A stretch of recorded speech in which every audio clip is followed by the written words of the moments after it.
एक इबादत है। आज मोदी कह रहे हैं इसका मालिक अल्लाह को नहीं, इसका मालिक अल्लाह नहीं रहेगा। हम 17 तारीख को जंतर मंतर पे धरना करेंगे। तो अगर आप शाहीन बाग समझते तो शाहीन बाग समझिए, लेकिन हम तो देशव्यापी अभियान छेड़ने की बात करें। आप तो मुखालफत के नाम पर मुसलमानों को भड़काने का काम करते हैं। हम नहीं चाहते कि इस मुल्क में किसी भी तरह का कोई इंतशार पैदा हो, लेकिन आप तुले हुए इस बात के ऊपर कि घर घर में, घर मोहल्ले मोहल्ले में, मस्जिदों पर झगड़े हों। रमजान शरीफ का महीना खुदा की इबादत के लिए है, धरना प्रदर्शन के लिए नहीं।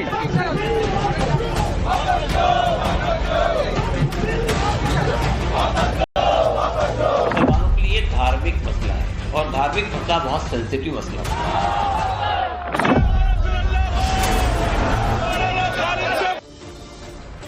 नमस्कार, मैं हूं आपके साथ हिमांशु दीक्षित।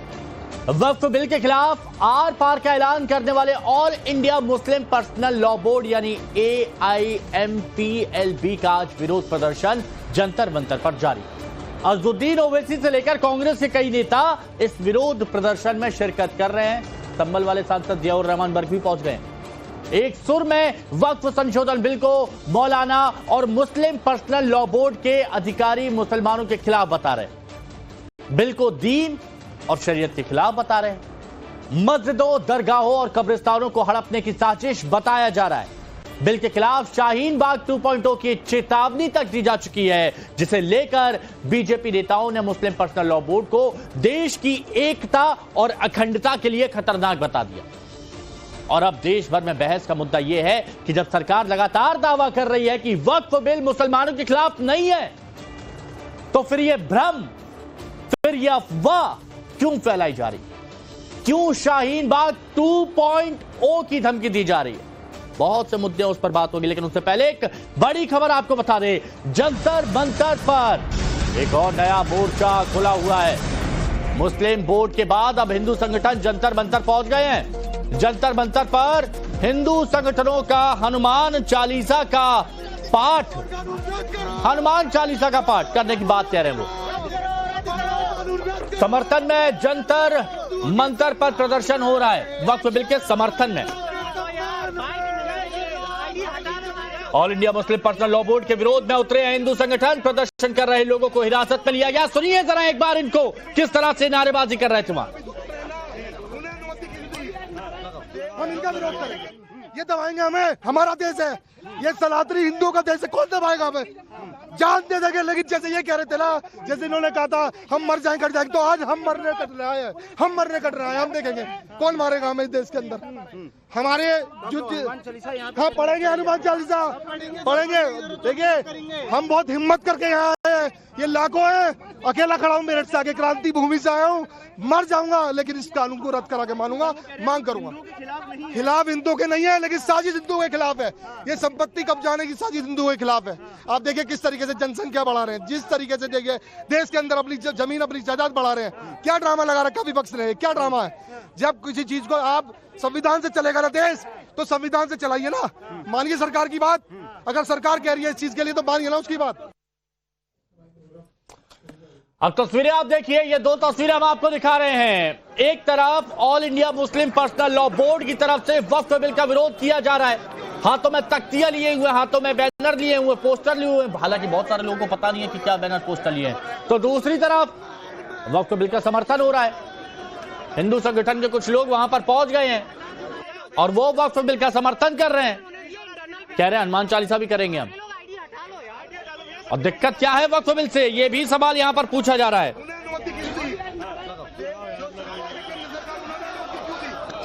तस्वीरें देखिए,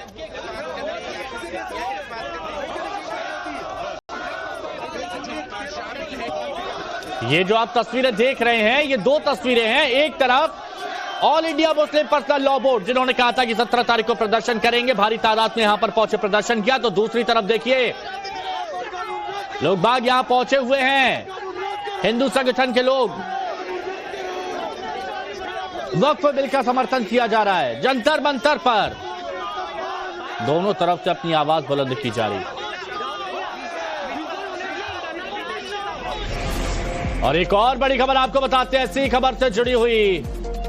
विरोध प्रदर्शन में समाजवादी पार्टी के सांसद भी शामिल हो गए हैं। धर्मेंद्र यादव और जियाउर रहमान बर्क शामिल हो गए हैं। संभल से सांसद जियाउर रहमान बर्क शामिल हो गए हैं। धर्मेंद्र यादव समाजवादी पार्टी के वो भी शामिल हो गए हैं। इससे पहले आपने आप सलमान खुर्शीद को सुना होगा, यहीं पर थे।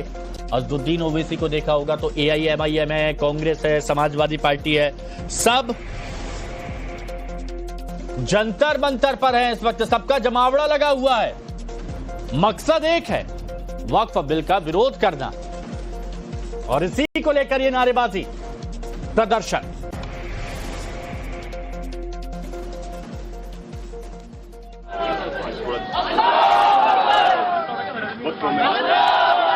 हमारे साथ दादागिरी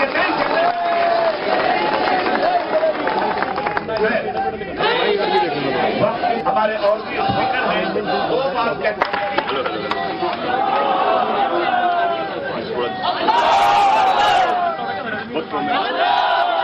हमारे साथ दादागिरी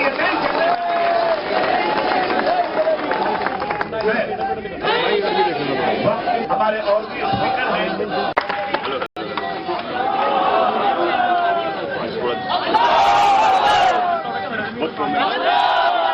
हमारे साथ दादागिरी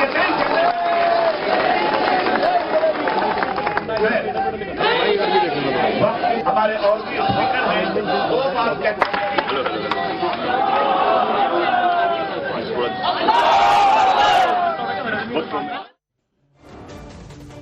तो all India Muslim personal law board ने भीड़ तो जुटा ली, लेकिन यहां प्रदर्शनकारियों को विरोध की असल वजह भी पता नहीं।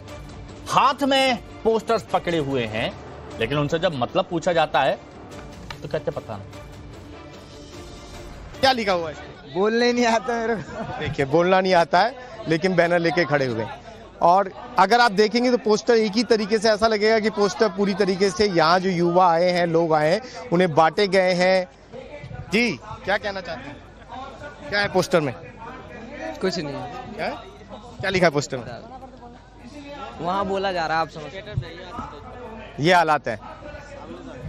क्या आप अपने पोस्टर के जरिए क्या मैसेज देना चाहते हैं? कुछ भी नहीं, हमारे बड़े लोग हैं वो दे रहे हैं, हमारे को जरूरत नहीं है इस चीज की।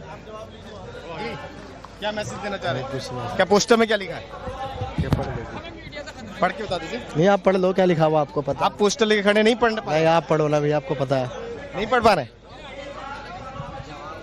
ये तस्वीरें हैं जंतर मंतर की, और मंच भी मैं आपको दिखा देता हूँ।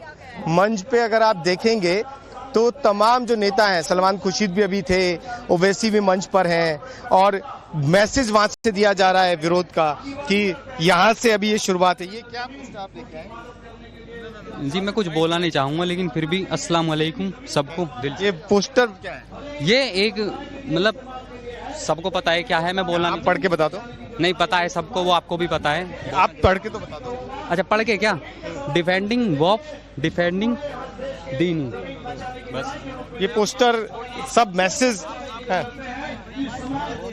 अब बाइट देने के लिए क्यों रोका जा रहा है? छोड़िए, उनसे बात अधिकृत हैं लोग मीडिया से बात करने के लिए, प्रोग्राम चल रहा है अभी, उसको सुनने हैं। अच्छा, प्रोग्राम चल रहा है, इसलिए उस प्रोग्राम के बाद में बात करें।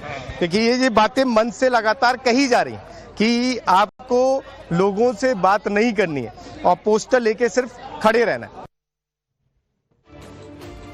तो ये हकीकत है। चलिए, जो हमारे सहयोगी है पहले उनसे हम आपको मिलवाते हैं। शिवानी मिश्रा जंतर मंतर से हर एक खबर हम आप तक पहुंचा रही है। पुलकित नागर भी जंतर मंतर से जुड़े हुए हैं, हर एक तस्वीर हम तक पहुंचा रहे हैं और हम आप तक पहुंचा रहे हैं। पुलकित, बहुत सारे लोग यहां पर आ तो गए, भीड़ जुट गई। समाजवादी पार्टी के सांसद हैं, कांग्रेस की तरफ से भी हैं, AIMIM की तरफ से भी हैं, लेकिन जो लोग हैं जो यहां पर प्रदर्शन कर रहे हैं उनको तो पता ही नहीं है कि किस लिए वो यहां पर आए हुए हैं। जरा तस्वीरें जल्दी से बताइए, फिर शिवानी से ही बात करता हूं।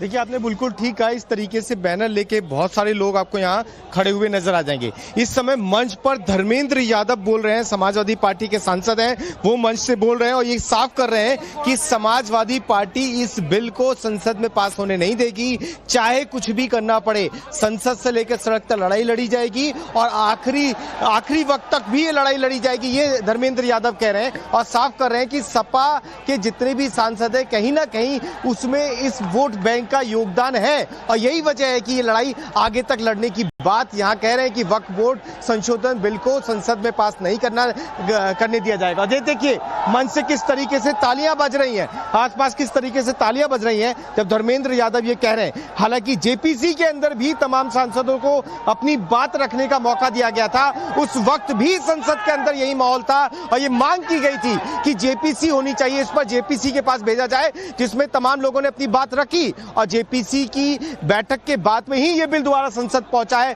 जिसे इस सत्र में पारित कराना है। सामने मंच पर धर्मेंद्र यादव और पूरे इस माहौल में अगर देखें जंतर मंतर पे तो तालियां बज रही हैं उनके भाषण पर, इस बात पर कि वो इसे पास होने नहीं देंगे। जी ठीक है, बिल्कुल तस्वीरें आप दिखा रहे हैं और वो तस्वीरें हम अपने दर्शकों तक पहुंचा भी रहे हैं। शिवानी भी हमारे साथ जुड़ी हुई हैं, तस्वीरें सबसे पहले शिवानी पहुंचा रही है। शिवानी आप बताइए क्या स्थिति है, क्या देख पा रही हैं आप?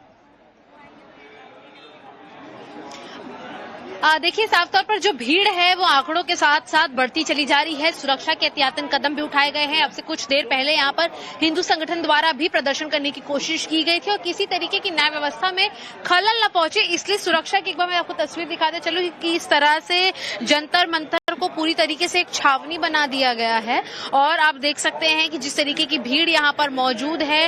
आप देखेंगे यहाँ स्टेज के बगल में लोग दीवारों पर चढ़कर सुनने की कोशिश कर रहे हैं कि आखिर यहाँ चल क्या रहा है, देख रहे हैं।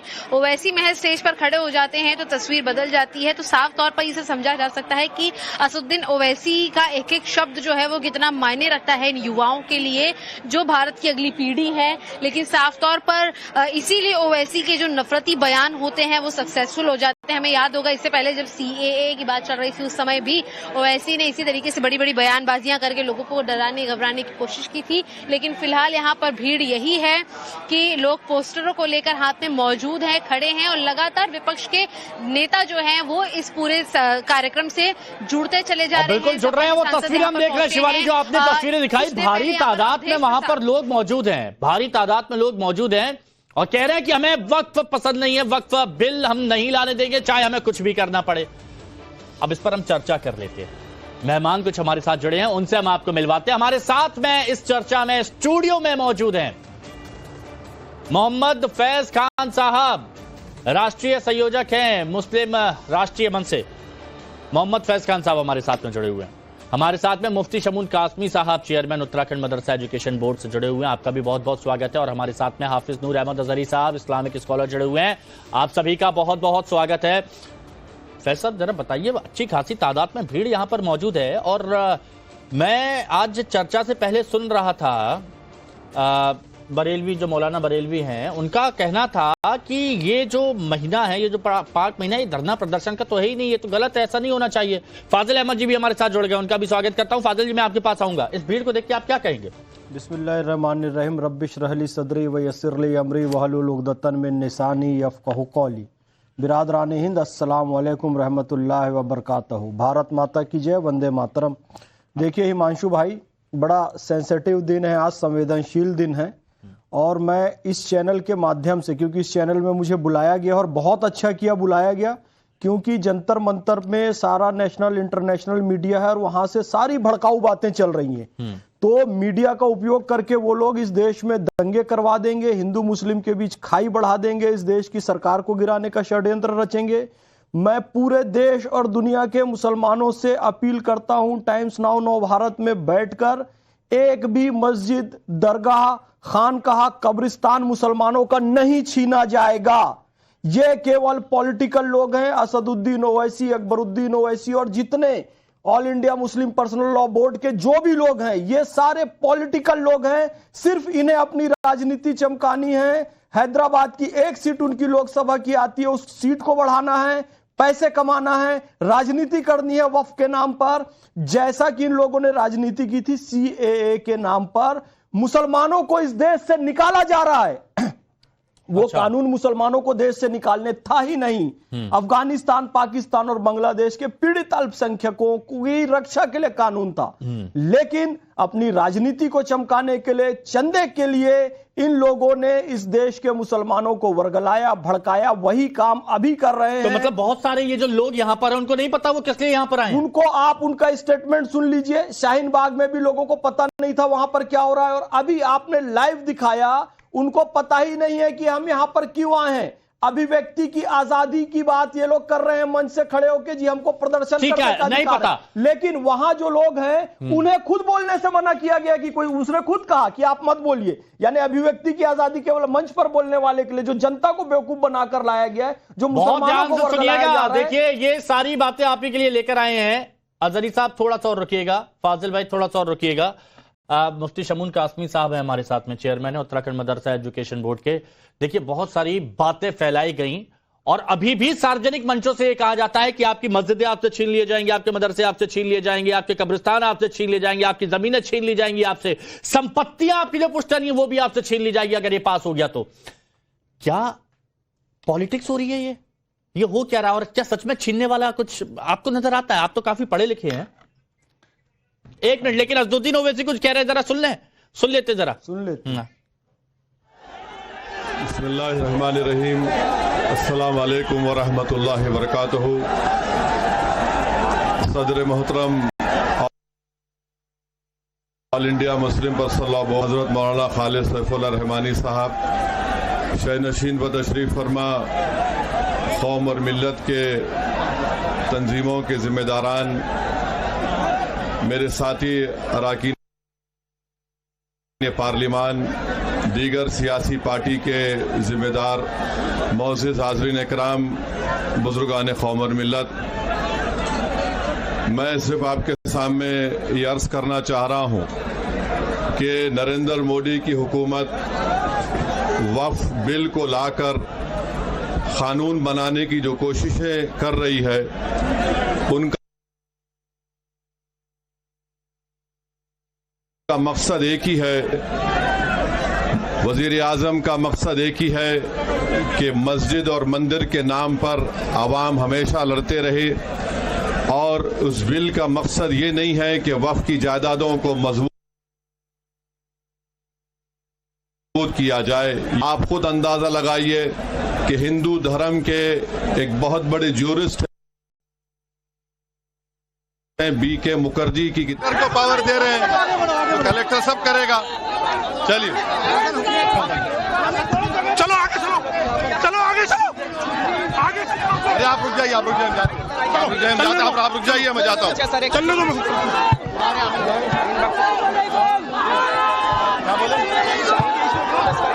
होगी तो वक्फ बाई उज़र नहीं रहेगा। दिल्ली में 123 वक्फ की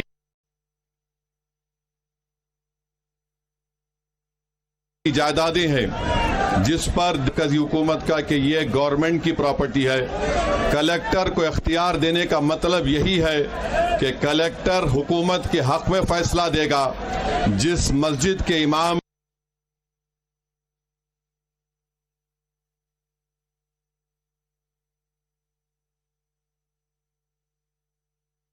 हमारे भाई मोहिब, मरकजी हुकूमत कहती है कि वो गवर्नमेंट की प्रॉपर्टी है।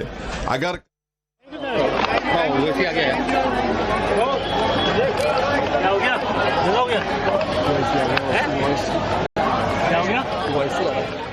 और उन्होंने अपनी बात कही थी, कलवे जव्वाद भी वहां पर पहुंचे हैं और बीच बीच में ऐसे बयान आते रहेंगे, वो हम आपको सुनवाते भी रहेंगे। लेकिन शुरुआत तो देखिए नरेंद्र मोदी से हुई। अब मैं आपसे जानना चाहता हूं कि जो जमीनें आपसे छीनने की बात कही जाती है कासमी साहब, क्या ये सच्चाई है? देखिए बड़ी दुख की बात है कि इतने जिम्मेदार लोग होते हुए अगर ऐसा प्रोपेगेंडा करेंगे तो ये बिल्कुल गलत है। मैं सबसे पहले तो इसके भर्त्सना करता हूं कि ऐसा नहीं कहना चाहिए। 1947 के बाद देश आज़ाद हुआ। आज़ादी के बाद से 60 साल कांग्रेस के बगैर किसी के शिरकत के रहे, कुछ लोगों की शिरकत में रही, और यही लोग, ये मुस्लिम पर्सनल लॉ बोर्ड और ये मुस्लिम तंजीमें, ये उनकी सपोर्ट में खड़े रहे, उनके मीडिएटर थे, और मुसलमानों को सिर्फ और सिर्फ वोट बैंक बनाने के लिए उन्हें एजुकेशन से भी दूर किया। मैं पूछना चाहता हूं कि जब आपके हाथ में ये था और कांग्रेस के लंबे कार्यकाल के अंदर और आप उनके मीडिएटर थे, आपने पॉलिटिकली तौर से उन्हें सपोर्ट किया था। आप ये बताइए कि उन 60 साल के अंदर जो वक्फ प्रॉपर्टी है, क्या कहीं आपको ये नजर आता है कि उन वक्फ औकाफ की जो संपत्ति है उसके ऊपर आपको हॉस्पिटल नजर आते हैं? कहीं आपको स्कूल और कॉलेज नजर आते हैं? बात तो बिल्कुल नहीं नजर आएंगे आपको। इसलिए कि जिनके लिए ये दान की गई थी, अगर उनके लिए, उन गरीबों के लिए, यतीमों के लिए, लावारिसों के लिए बेवाओं के लिए, अगर ये वक्फ संपत्ति उनके लिए की गई थी तो उनके लिए किया क्या है? आप 60 साल में जो आपके कब्जे में रही और आज आप गवर्नमेंट के ऊपर ये इल्जाम लगा रहे हैं, लोगों को भ्रमित कर रहे हैं। हुकूमत एक गार्जियन होती है, अभिभावक होती है, और हमारा देश संविधान से चलता है। हमारे माननीय प्रधानमंत्री श्री नरेंद्र मोदी जी जब से वो आए हैं 140 करोड़। आपने कहा कि ऐसे लोग बरगलाए नहीं, अच्छा नहीं लगता। एक बार फिर से सुन लेते। मजबूत किया जाए या उनकी हिफाजत की जाए। आप खुद अंदाजा लगाइए कि हिंदू धर्म के एक बहुत बड़े ज्यूरिस्ट हैं B.K. मुखर्जी की किताब में लिखा गया कि हिंदू धर्म में बाय कस्टम बाय यूसेज वो मंदिर की जायदाद बन सकती है। तो नरेंद्र मोदी वक्फ के वक्फ बाय यूजर को इस तरह से खत्म कर रहे हैं कि अगर कोई डिस्प्यूट होगा या गवर्नमेंट प्रॉपर्टी होगी तो वक्फ बाय यूजर नहीं रहेगा। दिल्ली में 123 वक्फ की जायदादें हैं जिस पर दिल्ली हुकूमत का दावा यह है, मरकजी हुकूमत का, कि ये गवर्नमेंट की प्रॉपर्टी है। कलेक्टर को इख्तियार देने का मतलब यही है कि कलेक्टर हुकूमत के हक में फैसला देगा। जिस मस्जिद के इमाम हमारे भाई मौलाना मोहिबुल्लाह नदवी साहब हैं, वहां पर मरकजी हुकूमत कहती है कि वो गवर्नमेंट की प्रॉपर्टी है। अगर कल खुदा ना खास्ता ये कानून बनेगा तो कोई भी जाकर मरकजी हुकूमत की तरफ से, दिल्ली सरकार की तरफ से वहां पर एक नोटिस लगा देगा कि ये वक्फ की प्रॉपर्टी नहीं है। हिबा को निकाल रहे हैं, ट्रांसफर ऑफ प्रॉपर्टी में हिबा है, मगर कोई गिफ्ट नहीं कर सकता वक्फ की जायदाद को।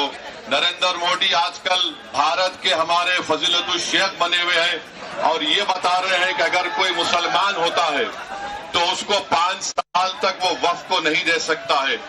ये कहां से इनको मालूम हुआ? कौन से फिक्र ये की किताब में लिखा गया? तो इनका मकसद एक ही है कि भारत के मुसलमानों से उनकी सियासी और मजहबी शनाख्त को छीन लिया जाए।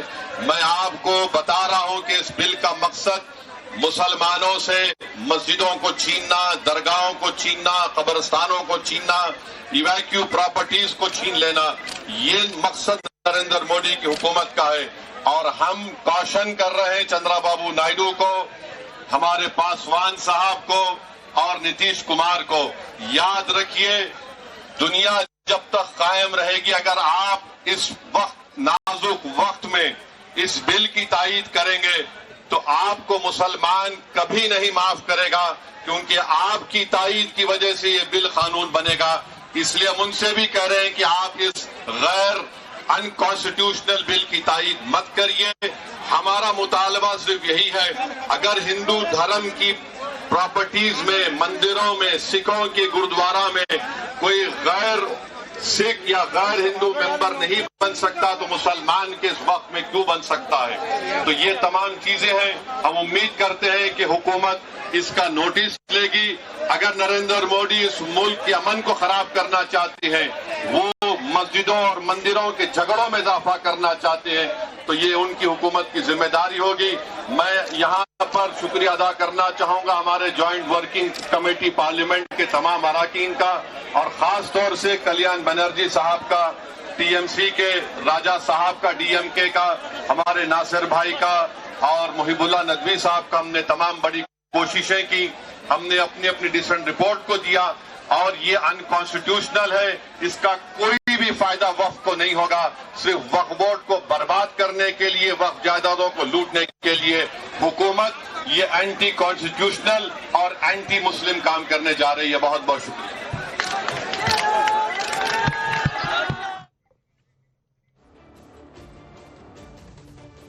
तो चलिए, ये तो आपने यहां पर देख लिया बयान। खुला समर्थन समाजवादी पार्टी और कांग्रेस की तरफ से दिया जा रहा है। मेहमान हमारे साथ में जुड़े हुए हैं, लगातार उनसे हम बात कर लेते हैं। कासमी साहब, आपकी बात अधूरी रह गई थी, पूरी बात करिएगा। और साथ में ये देखिए, समाजवादी पार्टी कांग्रेस कह रही है कि खुला समर्थन है और चैन से संसद को नहीं बैठने दिया जाएगा। हमारे साथ में और भी कई मेहमान जुड़ गए हैं, तो उनसे भी हम मिलवा देते हैं जल्दी से। हमारे साथ में जुड़ चुके हैं इस चर्चा में अजीत चव्हाण जी, बीजेपी के प्रवक्ता हैं, प्रोफेसर कपिल कुमार जी इतिहासकार हैं, और बाकी एक बार फिर से मिलवा देता हूं मोहम्मद फैज खान, राष्ट्रीय मुस्लिम मंच से, मुफ्ती शमून कासमी साहब, अध्यक्ष उत्तराखंड मदरसा एजुकेशन बोर्ड, किशोर तिवारी जी शिवसेना यूबीटी की तरफ से हमारे साथ में जुड़े हुए, फाजिल अहमद साहब इस्लामिक स्कॉलर हैं। लेकिन कासमी साहब, सबसे पहले आपसे सवाल। हाँ, देखिए, ये साबित कर दिया समाजवादी के धर्मेंद्र यादव ने और कांग्रेस के अन्य लोगों ने कि हमने मुसलमानों को सिर्फ वोट बैंक बनाए रखना है। और ये जो लोग आज लोग ये कह रहे हैं कि सरकार की मंशा खराब है और अमेंडमेंट की मुखालफत कर रहे हैं। मैं सिर्फ सीधा सवाल ये करना चाहता हूं और मुसलमानों तक ये बात पहुंचाना चाहता हूं कि 60 साल के लंबे कार्यकाल के अंदर ये बताइए कि किसकी सरकार थी? इन्हीं तथाकथित सेकुलर वादियों की सरकार थी, कांग्रेस की सरकार थी। उसमें जितने चेयरमैन बनते थे या मुतवल्ली बनते थे वो भी सब के सब मुसलमान ही होते थे। आज अगर आप देखेंगे, इनकी कुंडली खंगालेंगे तो अनेकों लोग इनमें से बड़े बड़े ऑफिस उनके होंगे, बड़े बड़े मॉल होंगे। आज जिनके लिए ये वक्फ संपत्ति को दान किया गया था, गरीबों के लिए, जरूरतमंदों के लिए और उन लोगों के लिए जो मुख्य धारा में नहीं आ सकते हैं, इन्होंने उसी वक्त संपत्ति के जरिए मुसलमानों को मुख्य धारा से काटने का प्रयास किया। और आज अगर माननीय मुख्यमंत्री नरेंद्र मोदी जी अगर वो इसमें संशोधन करके उनके फायदे के लिए उपयोगी बनाना चाहते हैं तो इन्हें इस पर आपत्ति है, क्योंकि इनकी जमीन खिसकने वाली है। अच्छा बताइए फाजिल अहमद भाई, क्या ऐसा है जमीन खिसकने वाली है, ऐसी बात का डर है और इसीलिए डर दिखाया जा रहा है मुसलमानों में? हमारे साथ में मौलाना शहाबुद्दीन रजवी साहब भी जुड़ चुके हैं, अध्यक्ष ऑल इंडिया मुस्लिम जमात के, उनसे हम बात करेंगे। लेकिन अभी फाजिल भाई आप बताइए, डर है इसीलिए डर दिखाया जा रहा है? नहीं, बात डर की, सरकार तो हमेशा डरवाती है, बात समझिए आप। यही वो लोग हैं जो कल्याण सिंह जब मुख्यमंत्री थे तो उन्होंने हल्फनामा दिया था सुप्रीम कोर्ट में कि बाबरी मस्जिद को कुछ नहीं होगा। उसके बाद क्या हुआ दुनिया ने देखा।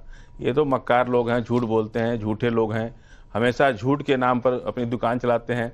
और यही वो लोग हैं जो कृषि कानून लाए थे तो कह रहे थे कि किसानों का इससे अच्छा कोई कानून नहीं हो सकता। फिर क्या हुआ उस कानून का? और उसमें भी यही प्रॉब्लम थी कि वहां एसडीएम फैसला करेगा, मतलब जो काम न्यायालय को करना है वो काम एसडीएम करेगा। यही समस्या तो आपको इस बात से दिक्कत है कि डीएम फैसला लेगा? इस बात से आपको डीएम सरकार का नुमाइंदा, उसकी औकात है डीएम की कि एक लाइन इधर से उधर हट जाएगा। जो वो कहेगा कि दिन को रात कहो तो डीएम कहता है रात है। डीएम कितने मुकदमे, कितने गलत फैसले, कितने चीजें करते रहते हैं। डीएम तो सरकार का आदमी होता है। न्यायालय एक बात मैंने सुनी थी, अभी असदुद्दीन ओवैसी बोल रहे थे कि अभी तक अब कहीं डीएम कहीं पर भी जाके कोई भी अधिकारी आएगा, कहीं पर भी नोटिस लगा दिया जाएगा कि ये वक्फ की प्रॉपर्टी नहीं है, जो करना है कर लो। यानी पहले ऐसा होता था कि कहीं पर भी नोटिस लगा दिया और कह दिया जाता था कि ये वक्फ की प्रॉपर्टी है, आज से आपका कोई अधिकार नहीं इस पर। शहाबुद्दीन रजवी साहब बताइए क्या हो रहा है? इतने सारे लोग इकट्ठे हुए जंतर मंतर पर आज। देखिए, मुस्लिम पर्सनल बोर्ड अपने असल मकसद से भटक गया है। बोर्ड का काम यह था खालिस शरई मजहबी मामलात में उसके हल के लिए, तदारुक के लिए तदबीरें इख्तियार करना, मुस्लिम कौम में जो बुराइयां हैं उन बुराइयों को खात्मे के लिए कोशिश करना, जद्दोजहद करना। मगर ये सब ना होकर के बोर्ड जो है टोटल राजनीति कर रहा है, सियासत कर रहा है। रमजान का महीना इबादत का महीना होता है, उस इबादत के महीने में अल्लाह ताला ने एक महीना इबादत के लिए बनाया, 11 महीने बाकी बनाए, ठीक है। तो रमजान के महीने में भी राजनीति बोर्ड कर रहा है। और ये बोर्ड जो 25 साल पीछे अगर देखेंगे तो इसमें कोई भी एक भी सियासी मेंबर नहीं होता था, सब मजहबी उलमा होते थे।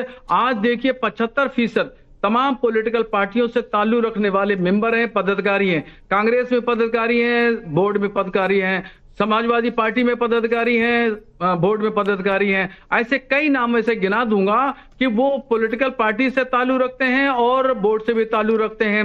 ऐसा लग रहा है कि पॉलिटिकल पार्टियों ने, सपा कांग्रेस ने मुस्लिम पर्सनल बोर्ड को हाईजैक कर लिया। अच्छा, इसमें एक बहुत इंटरेस्टिंग पॉइंट और निकल के सामने आया है, मैं उस पर थोड़ा सा चाहता हूं कि रोशनी रखें और फैज भाई अपनी बात यहां पर रखे हैं कि 17 तारीख को यह कार्यक्रम इसलिए रखा गया क्योंकि इससे पहले होली थी और बाकी के जो राजनीतिक लोग थे वो उसमें शामिल नहीं हो सकते थे। यानी उसमें AIMIM भी हुआ, उसमें कांग्रेस भी हुआ, उसमें समाजवादी पार्टी भी हुआ, लेकिन आज सबको टाइम है तो आज सब आ गए और उन्हीं की पूछ हो रही है। देखिए, समाजवादी पार्टी के सांसद हैं, वहां पर कांग्रेस के सांसद हैं, सलमान खुर्शीद वहां पर आते हैं, असदुद्दीन ओवैसी साहब आते हैं, मतलब नेता चाहिए सबको, AIMPLB को।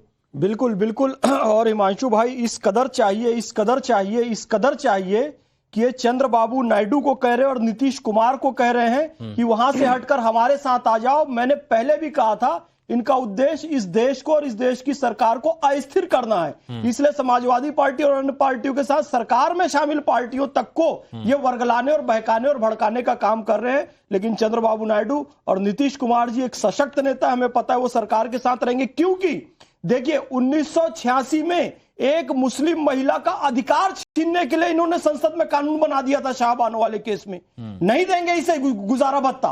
और आज नरेंद्र मोदी जी की सरकार है, वो मुस्लिमों को उनका सही अधिकार देने के लिए कानून बना रही है, तो ये लोग फिर इकट्ठे हुए। यानी कुल मिलाकर मुस्लिमों का नुकसान करना इनका उद्देश्य है। और रिजवी साहब की बात से मैं बिल्कुल सहमत हूं। ये एक मुस्लिम आलिम है, उलेमा है, और इन्होंने जो कहा कि रमजान का पाक महीना है और मुस्लिम पर्सनल लॉ बोर्ड को बिल्कुल शरई मामलों में और मुसलमानों में जो खराबियां आ गई है उनको दूर करने के लिए बिल्कुल इस्लामी काम करना चाहिए। लेकिन ये लोग पूरे पर्सनल लॉ बोर्ड वाले पॉलिटिकल काम कर रहे हैं। ये अच्छा, एक शॉर्ट में बहुत जल्दी से जानना चाहता हूं फाजिल भाई, ये बताइएगा, जब ये कहा जाता है कि पूरे देश में अशांति पैदा हो जाएगी, अशांति पैदा कर देंगे, पूरे देश के अंदर अशांति पैदा कर देंगे मस्जिद छीनी गई तो, और दूसरी बात कि शाहीन बाग 2.0 कर देंगे, तो ये क्या, ये चेतावनी धमकी है?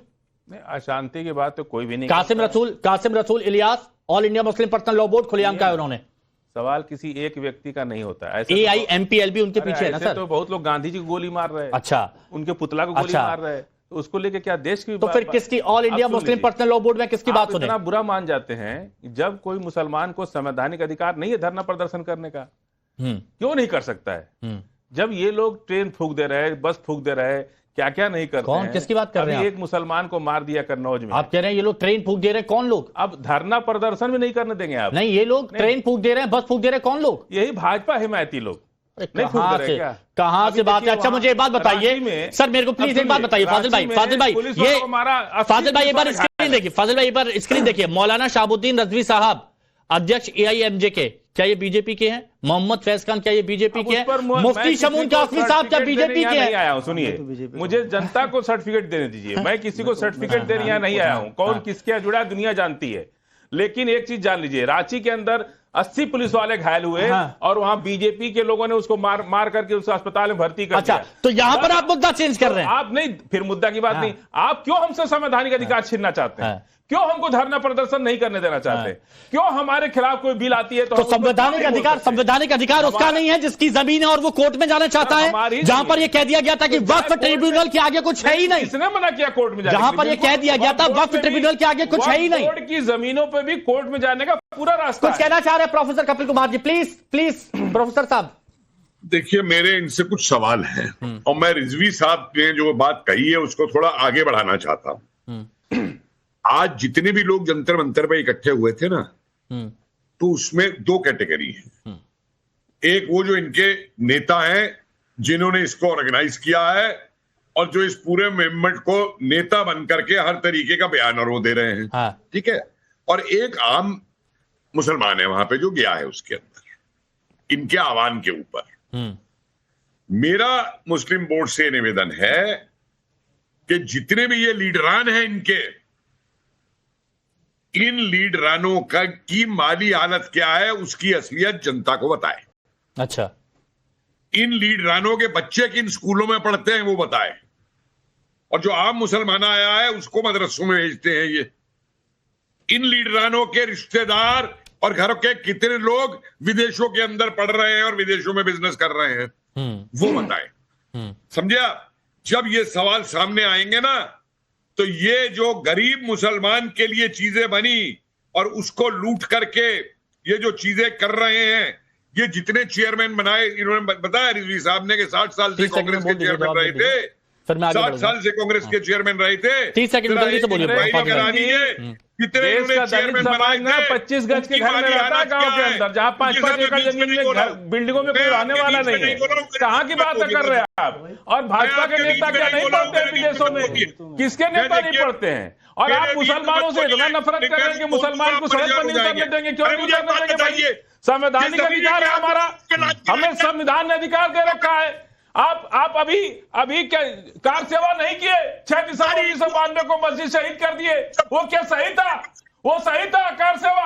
अच्छा, तो इसलिए सुनिए, नहीं इसलिए मुसलमान कार सेवा नहीं कर सकते। हाँ, अब मतलब वही बात है ना कि देश में अशांति पैदा कर देंगे जब ये बयान सामने आता है, मुसलमान कार जब ये बोलते हैं कि सड़कों पर आ जाएंगे, अशांति कर देंगे, वो क्या है? धोखा दिया, कितने भरे बैठे हैं? सुप्रीम कोर्ट को धोखा दिया, बताइए।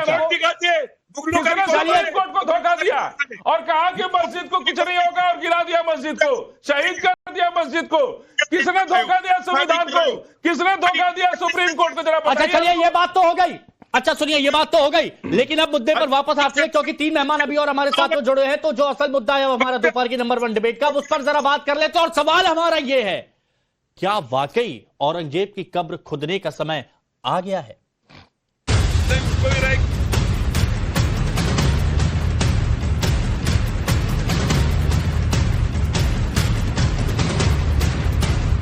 चाहे अफजल खान की कब्र हो या चाहे औरंगजेब की कब्र हो, तो अगर इतिहास कोई समझने को तैयार नहीं तो इतिहास के शत्रु है, दुश्मन है। सामना में लिखा हुआ संपादकीय मुझे लगता है बहुत दुर्भाग्यपूर्ण है। माहौल खराब होने का अंदेशा है और किसी की कब्र से क्या दुश्मनी किसी को हो सकती है।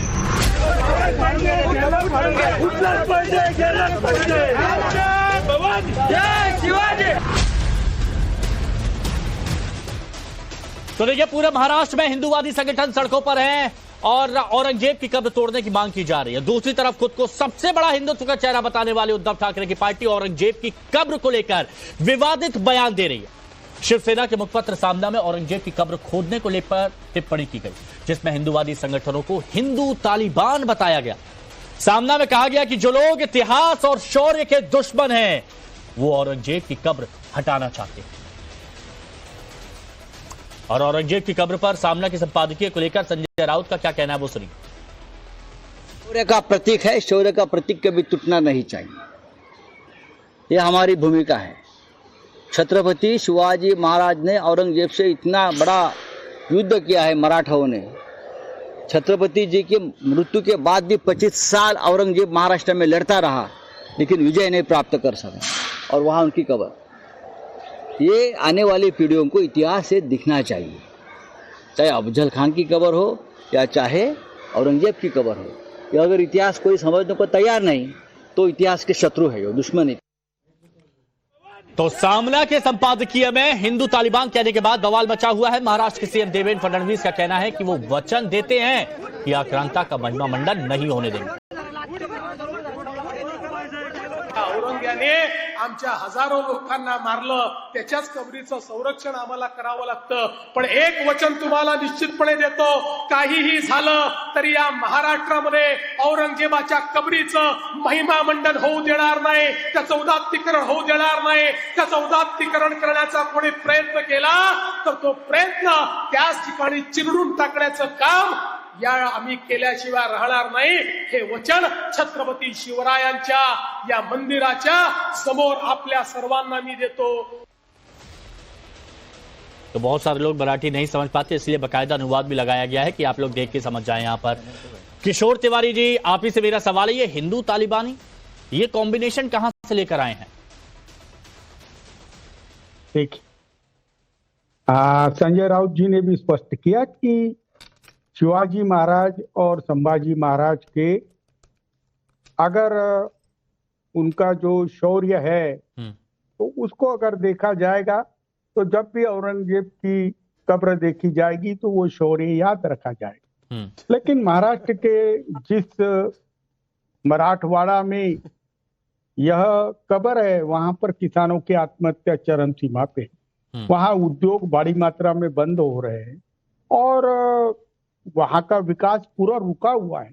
ऐसे वक्त क्या अगर मेरी पार्टी ये बात करती है कि लोगों का ध्यानाकर्षण मूल मुद्दों से हटाने के लिए बीजेपी यह अपने ये जो पिलांटू है उनको साथ में लेकर हिंदू मुसलमान कर रही है और ये पूरा तैयारी चल रही है दंगों की, और महाराष्ट्र में किसी भी हालत में दंगे हो जाए और महाराष्ट्र की मूल समस्याओं पर बीजेपी काम न करे।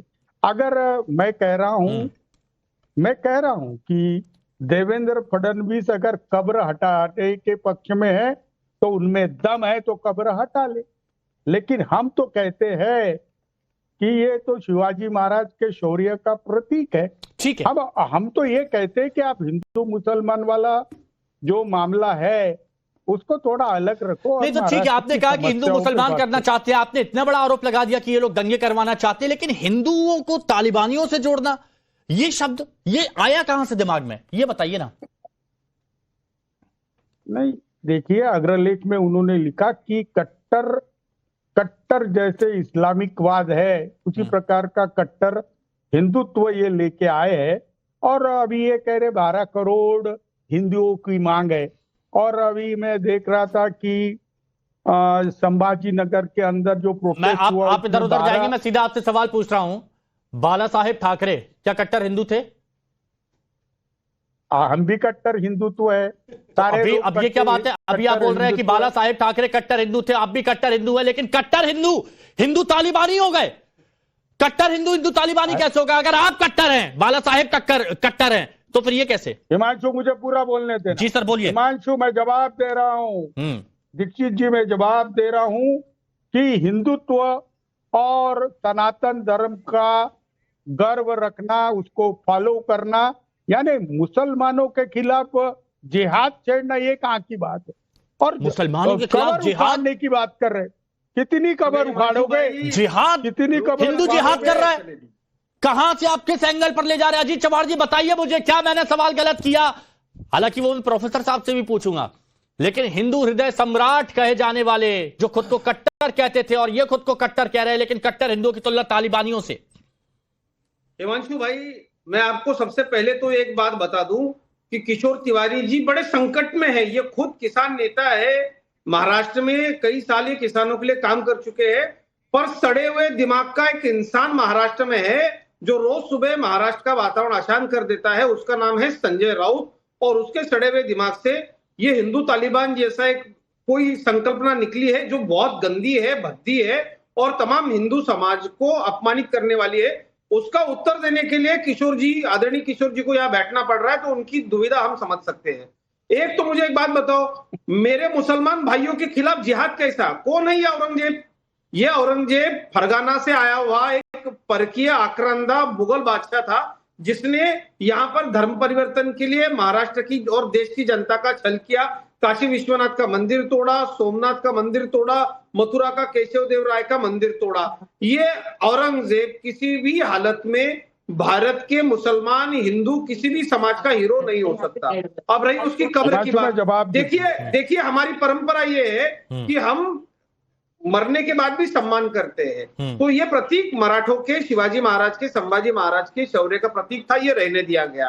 पर पिछले कुछ सालों में इस औरंगजेब पापी की कब्र का महिमा मंडन करने का एक होड़ विरोधकों में लगी है। और ये नीच लोग हैं। हिमांशु भाई बोलते हुए मेरा खून खोल रहा है। मेरे पूर्वजों ने औरंगजेब के साथ जंग की है। छत्रपति शिवाजी महाराज के पुत्र संभाजी राजे ने हमको हिम्मत बहादुर का खिताब दिया था।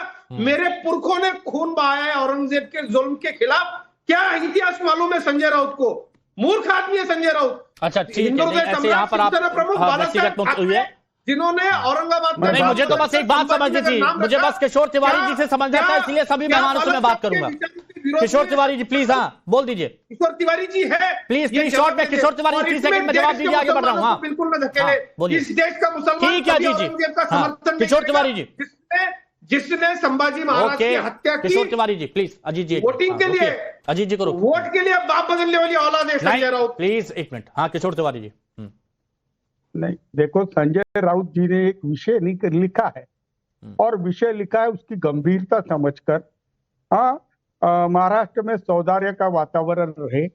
क्या हमारी पार्टी भी कहती कि वो आक्रांता थे, उसने मंदिर तोड़े, उसने संभाजी महाराज पर बहुत जुल्म किए, और हम कोई महिमा मंडन नहीं कर रहे। हम तो औरंगजेब का जब आया तब तक हम, तो ये क्या है? दम है तो रोक के दिखाओ, दम है तो उखाड़ के दिखाओ।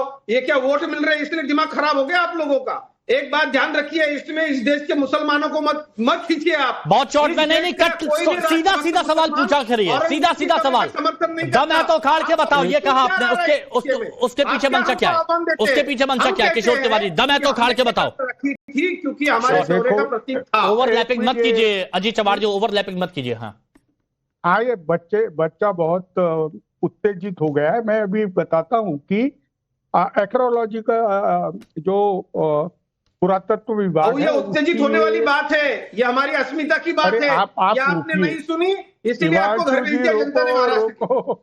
हिमांशु जी उल्टी हो जाएगी, इनको रोको। नहीं, नहीं, आप ये बताइए कि उखाड़ के दिखाओ, इसके पीछे बोलने की मंशा क्या थी आपकी? अरे मैं क्लियर कर रहा हूं ना कि ये एक पुरातत्व विभाग की संरक्षित जगह है और महाराष्ट्र के मुख्यमंत्री अधिकृत भूमिका लेते हैं कि कब्र महाराष्ट्र सरकार उखाड़ के फेंक रही है तो यह संवैधानिक संकट महाराष्ट्र में उपस्थित हो जाएगा।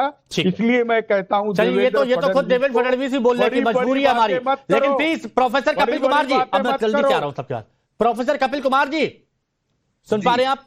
प्रोफेसर साहब ये बताइएगा कि हिंदू हृदय सम्राट बाला साहेब ठाकरे को कट्टर हिंदुत्व कहा जाता है, खुद को कट्टर हिंदुत्व कह रहे हैं, लेकिन यहां पर कह रहे हैं कि कुछ कट्टर तालिबानी हो गए। नहीं, देखिए मेरा यहाँ पे एक दूसरा कहने का तरीका है इस समस्या के जी।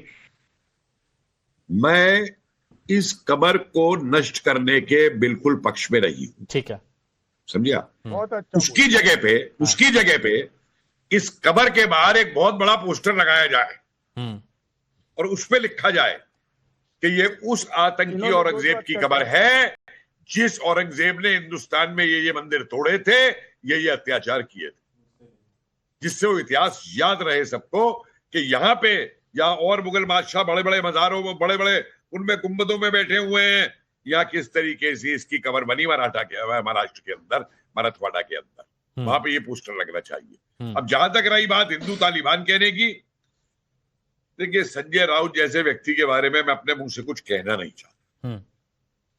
एक बीमारी होती है पाइल्स की, और वो पाइल्स की बीमारी कुछ लोगों को दिमाग में भी हो जाती है। अरे एक दिन मुझे बता दीजिए जिस आदमी के इस आदमी के मुंह से जिस दिन जहर ना निकलता हो, मुझे एक दिन बता दीजिए। आपने किशोर तिवारी जी को भी हंसने पर मजबूर कर दिया, लेकिन इस तरह की बात मत कीजिए। नहीं, मैं तो कह रहा हूं ना भाई, सबूत पे कह रहा हूं। एक दिन मुझे बता दीजिए जिस दिन इस आदमी के मुंह से जहर ना निकलता। अच्छा, बहुत सुनिए, कुछ कहना चाह रहे हैं फाजिल जी, कुछ कहना चाह रहे हैं फाजिल अहमद जी, प्लीज। हाँ देखिए, कपिल जी तो इतिहासकार हैं। औरंगजेब साहब ने मंदिर तोड़ा दिया। औरंगजेब साहब ने, ठीक है। आलमगीर औरंगजेब भाई ये कौन है? उन्होंने भैया ये औरंगजेब को साहब आपने कहने का सुनिए ना, अरे वो मानते हैं, वो औरंगजेब को मानते हैं क्या? औरंगजेब इनके पुरखे हैं। अब सुनिए बोल रहे हैं औरंगजेब पुरखे इनके। मंदिर के तहखाने में कैद करके बलात्कार कर रहे थे, उसको औरंगजेब ने आजाद कराया। वो इनको ऐसा भूल गए। और कौन बलात्कार कर रहा था? उनके अपने लोग बलात्कार कर रहे थे। दुनिया में औरंगजेब की रिपोर्ट आप निकालेंगे? औरंगजेब की रिपोर्ट आप निकालेंगे? अच्छा, कितना कत्लेआम किया, कितना कत्लेआम किया? अच्छा सुनिए, अच्छा मुझे ये बताइए, नहीं मुझे ये बताइए, आप उस तहखाने में कहीं कोने में खड़े थे क्या? आप उस तहखाने में कहीं कोने में खड़े थे क्या? अब इसको ये तो बिल्कुल इलॉजिकल। मैं आपसे पूछ रहा हूँ, मैं पूछ रहा हूँ। अरे भैया ये तो फाजिल भाई आप बताइए तो। नहीं, बच्चा तो ये भी जानता है ना कितना कत्लेआम किया औरंगजेब ने, ये जानता है कि नहीं जानता? अच्छा एक मिनट, अच्छा ठीक है, एक मिनट, अच्छा मैं चर्चा नहीं चलने दूंगा। नहीं अभी जो उमर खालिद को जेल में डाल रखा है, ओवरलैपिंग में मैं डिबेट बर्बाद नहीं करूंगा। सुनिए सर, ओवरलैपिंग में डिबेट बर्बाद नहीं करूंगा, लेकिन फैज भाई प्लीज एक बार, एक मिनट फैज भाई मुझे ये बताइएगा कि औरंगजेब जो ये कह रहे हैं कि औरंगजेब जो इनके पुरखे हैं, जो इनके पूर्वज हैं, जिनके लिए ये साहब का इस्तेमाल करते हैं और आलमगीर का इस्तेमाल करते हैं, क्या वाकई इतना महान इंसान था? देखिए बात ये है कि जो बार बार बात हो रही थी ना कि मंगोल से ही ये मुगल बने हुए हैं और मंगोल किसी की हत्या करके पहले खून पीते थे, तो खून पीने वाले लोग आज भी यहाँ पर मौजूद हैं, औरंगजेब की औलादें आज भी यहाँ पर मौजूद हैं। और ये लेफ्ट की हिस्टोरियन का उल्टा सीधा इतिहास लेकर आते हैं कि हिंदू रानियों पर अत्याचार हो रहा था तो औरंगजेब ने बचा लिया, ये गौरी शंकर का मंदिर औरंगजेब ने बनाया। अरे गौरी शंकर का मंदिर 800 साल पुराना है, औरंगजेब 1707 में मर गया था, 1658 से लेकर 1707 तक। कौन सी हिस्ट्री ले आए आप? गौरी शंकर का मंदिर 800 साल पुराना है। कौन सी हिस्ट्री ले आए आप? काल्पनिक घटना सबूत के साथ में बता रहा हूं, की कब्र है, 800 साल पहले क्या है? कहां पे जामा मस्जिद की सीढ़ियों में? प्रमाण बताओ, प्रमाण बताओ। शंकर का मंदिर अगर 800 साल पुराना है, 800 मस्जिद की सीढ़ियों में देश में कौन जाओ था? जाओ मुगल गौरी शंकर थे मंदिर देश में। देखो, 800 साल पुराना है। उल जलूल अपना इतिहास आप लोग बना लेते हो यहाँ को बताने के लिए। दलितों की बड़ी चिंता है, जोगेंद्रनाथ मंडल गया था तुम्हारे चिन्ह के साथ, भगा दिया गया। सीधा सवाल, कट टू कट, इतिहास की बात हो। एक मिनट, सुनिए। अच्छा एक मिनट रुकिए प्लीज। फैज भाई शिवाजी महाराज जिंदाबाद, औरंगजेब मुर्दाबाद। ये एक मोहम्मद फैज खान, ये जो आप जिनको सुन रहे हैं राष्ट्रीय मुस्लिम मंच से हैं, जो है ना, जो खुद कह रहे हैं कि संभाजी महाराज जिंदाबाद, ये कह रहे हैं। लेकिन हालांकि आप तो संभाजी महाराज उन्होंने भी बहुत अच्छा किया, बता दिया कि मंगोल है, मुगल है, विदेशी है ये लोग। हमारे देश के हैं, ये तो राजाओं। अरे सब विदेशी अगर है। मेरा बाप और मेरा चाचा एक साथ लड़ेगा तो क्या हम दोनों को छोड़ देंगे? हम तो दोनों सब विदेशी है ये लोग। अगर मेरा बाप मेरे चाचा को गोली मार देगा तो क्या हम चाचा को छोड़ देंगे? बाप को छोड़ देंगे? हलाकू की औलादे हैं ना जी, हमारे लिए तो चाचा भी बराबर और बाप। एक बात बताइएगा, एक मिनट प्लीज। अच्छा फाजिल भाई एक मिनट, कासमी साहब एक बात बताइएगा मुझे, क्योंकि आप एजुकेशन बोर्ड से भी हैं और मैंने एक चीज देखी है, जो अध्ययन यहां पर किया है, बहुत सारे मैंने जो हिस्टोरियन है उनसे भी मैंने बात करी है कि उस वक्त जब औरंगजेब था तो शिवाजी महाराज की जो सेना थी, संभाजी महाराज की जो सेना थी, उसमें बहुत सारे मुसलमान थे और वो मुसलमानों का जो प्यार था, वो अपनापन था, वो संभाजी महाराज के लिए था, मराठाओं के लिए था, लेकिन औरंगजेब से उतनी नफरत करते थे। लेकिन आज के वक्त में वो बदलाव हो गया। आज के वक्त में जो स्थानीय मुस्लिम हैं, बहुत से लोग हैं, वो औरंगजेब को पूर्वज, पुरखा, आलमगीर, महान ये सब बता रहे हैं। इस तरह की बातें करने का मतलब क्या है सर? देखिए, मैं बहुत वाज़ेह करना चाहता हूं कि औरंगजेब या उन जैसे बादशाह हमारे आइडियल नहीं हैं। हमारे आइडियल हजरत मोहम्मद सल्लल्लाहु अलैहि वसल्लम है और हजरत मोहम्मद साहब की पूरी दुनिया इज्जत करती है। उनके उत्तराधिकारी हैं, उन्होंने कभी अपने जमाने में दिल आजारी नहीं की।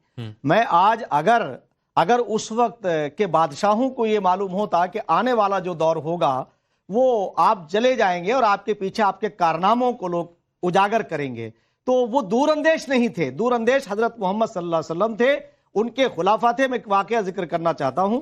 हजरत उमर जो खलीफा हैं, उत्तराधिकारी हैं हजरत मोहम्मद साहब के सेकंड, वो एक ईसाइयों के प्रोग्राम में गए। वहां उन्हें नमाज का वक्त हो गया, ऑफर किया कि आप नमाज यहीं पढ़ सकते हैं। तो उनकी दूरअंदेशी देखिए, उन्होंने ये कहा कि कल आने वाले मेरे अनुयायी ये दावा कर सकते हैं कि उन्होंने यहां नमाज पढ़ी है। तो उनकी दूरअंदेशी देखिए। और इन बादशाहों की ये खाली बादशाह थे, ये यहां हुकूमत करने के लिए आए थे। मैं प्रधानमंत्री श्री नरेंद्र मोदी जी के उस कथन के साथ हूं कि उन्होंने कहा कि हम 1200 साल से गुलाम थे, आज हम भारतीयों की सरकार है। तो इसलिए मैं भारत के लोगों से कहना चाहता हूं कि आप अपने संविधान के अनुसार अपना आचरण बनाइए। वो लोग हमारे आइडियल नहीं, मुसलमान उन्हें आइडियल नहीं मानता, मुसलमान आइडियल मानता है। उन लोगों को मानना चाहिए कि जिन्होंने दुनिया में अमन और आश्ती की बात की है, और वो हजरत मोहम्मद साहब हैं जिनकी सब इज्जत करते हैं। आप कहते हैं कि भारत के मुसलमान हमारे आइडियल बिल्कुल नहीं है। ठीक है, भारत के मुसलमान औरंगजेब को आइडियल नहीं मानते, हालांकि आधा सच है कि कुछ लोग हैं जो मानते हैं। सच्चाई है हिमांशु भाई, अगर औरंगजेब की बात आप करते हैं, इस देश में क्या था? कोई बनारस का राजा है, कोई मध्य प्रदेश का राजा है, कोई लखनऊ का राजा है, कोई अवध का राजा। इन सारे छोटे छोटे राजाओं को लड़ करके जीत करके अखंड भारत किसने बनाया? झूठ बात, किसने बनाया? चार धाम औरंगजेब के अब पैदा नहीं हुए, तब से चार धाम यहाँ पर मौजूद है। आखिर लखनऊ के राजा, दरभंगा के राजा, बनारस के राजा, ये लोग कौन थे? अच्छा एक मिनट रुकिए, फैक्ट जान लेते हैं, फैक्ट जान लेते हैं। कन्याकुमारी, रामेश्वरम मौजूद है।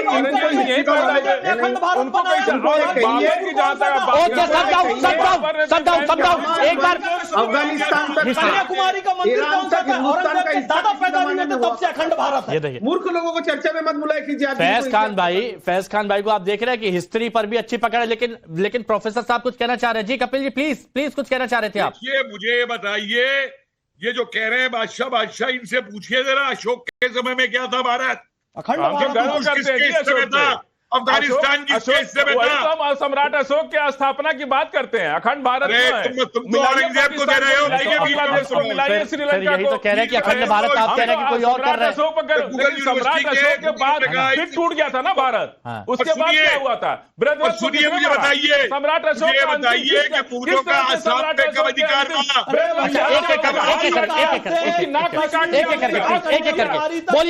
बोलिए चल रहे हैं। देखिए, ये बताइए कि मुगलों का आसाम पे कब अधिकार रहा, त्रिपुरा पे कब रहा, अरुणाचल पे कब रहा, गुजरात पे कब रहा, दक्षिण में कब रहा।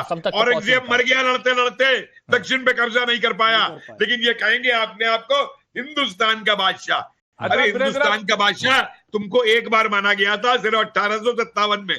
ठीक है, अब ये बात तो क्लियर होगी। अब अजीत चव्हाण जी, हत्या किसने की? अजीत चव्हाण जी, आप बीजेपी के प्रवक्ता हैं और बहुत सारे लोग जो जुड़ रहे हैं सोशल मीडिया पर, उनसे भी मैं बात कर लेता हूं, उनके सवाल में पहुंचा देता हूं। वो ये कह रहे हैं कि आप क्लियर नहीं हो पा रहे, आपके मन में तो है कि इसको हटा दिया जाए, ये चुभता है आंखों में, लेकिन एएसआई के अंडर में है, मजबूरी भी है, रखरखाव भी करना पड़ रहा है, तो क्लियरिटी कैसे होगी?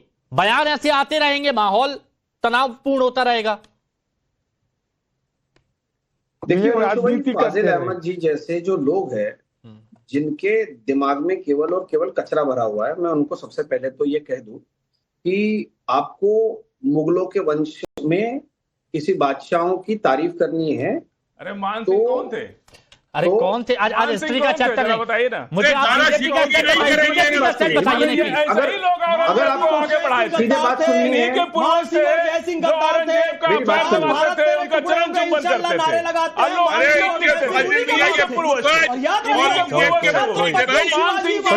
सुनिए, औरंगजेब के साथ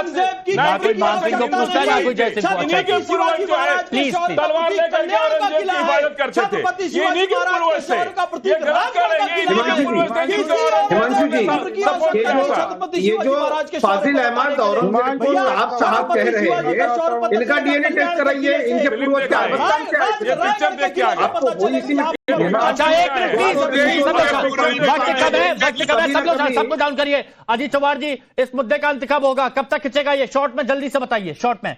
नहीं, ये इसमें सबसे विषय ये है कि देखिए कि छत्रपति शिवाजी महाराज ने और संभाजी महाराज ने अपने दुश्मनों की कब्रें बनाई। अफजल खान की कब्र खुद छत्रपति शिवाजी महाराज ने बनाई थी। एक बात आपको समझनी होगी, इन कब्रों के होने से ये हमारे विजय का प्रतीक है। फाजिल अहमद जैसे कुछ फिजूल बात करने वाले लोग क्या करवाना है, क्लियर होगा ये, हटवाना है, रखवाना है, क्लियर होइए। इन कब्रों का, इन प्रतीकों का, इन पापियों के स्मारकों का अगर महिमा मंडन होगा तो वो हम चलने नहीं देंगे। ठीक है, ओके, क्लियर है। किशोर तिवारी जी, महिमा मंडन नहीं होना चाहिए, तो क्या आप कपिल जी की बातों से सहमत हैं कि जहां उसकी कब्र है उसके बाद बड़े से पोस्टर में लगा दीजिए कि इसने इतना अत्याचार किया था, या कुछ और सुझाव देना चाहेंगे आप? नहीं, देखिए मैं ये कहता हूं कपिल जी के उस सुझाव से मैं सहमत हूं, लेकिन यार उन्होंने वो जरा वो पॉइंट्स की बात की, वो थोड़ी ज्यादा की। मैंने मना कर। और मैं अजीत कोई पूछना चाहता हूं, आपने एक बार नारा दिया था सबका साथ सबका विकास। अरे मेरा छोड़िए, तुम्हारा नारा है कबर सम्राट शिवसेना प्रमुख बाला साहेब ठाकरे के विचारों को आपने छोड़ दिया है क्या? संभाजीनगर का नामकरण किशोर जी हंसते मुस्कुराते बात को टाल गए, लेकिन सीधा सवाल यहाँ पर नहीं दे पाया कि वो चाहते हैं कि औरंगजेब की कब्र जाए या वहीं रह जाए, है ना? चलिए, बहुत